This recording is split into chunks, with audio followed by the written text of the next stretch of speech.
The last technique we're going to look at here is how to find a record in the particular record set. So again, what you want to do is be able to click on a button, pop up a little input box, have the user enter a last name, and then go immediately to that last name without having to scroll through all of the different records. Now what I've done is I've added a Find button underneath the data-bound list box here. If we double-click on it, we'll see the code that I'm writing. What I've done is I've dimmed a couple variables, one to hold the last name that we're looking for, and one that's a variant called bookmark. I'm going to bring up an input box to ask the user to enter the employee's last name. If the last name comes back and it's not equal to blank, then we know that the user did fill something in. Now, what I'm going to do is I'm going to grab the current bookmark. So I say variant bookmark is equal to the data control record set's bookmark property. This gives me back a unique value that I can use to find this particular row again. The reason I do that is because after I do a find, I may not find the employee. And if I don't, I want to be able to go back to this particular bookmark. So what we're going to do is we're now going to apply the find method to the record set of the data control. And we're going to do that by passing in a where clause without the where.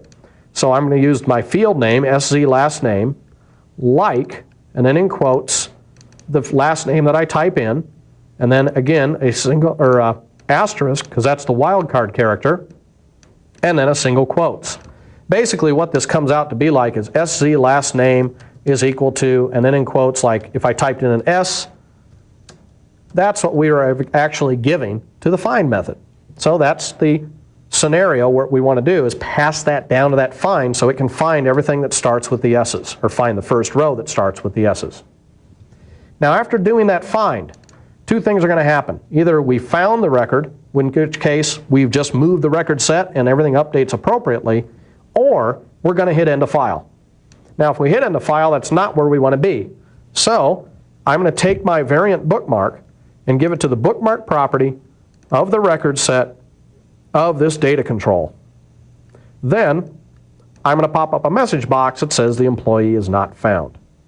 So let's go ahead and run this. We'll then go on over here to the find, and we'll click, and I'll type in an S. And we'll hit OK, and bingo, it jumps to the first S in the list. Now let's try the find again.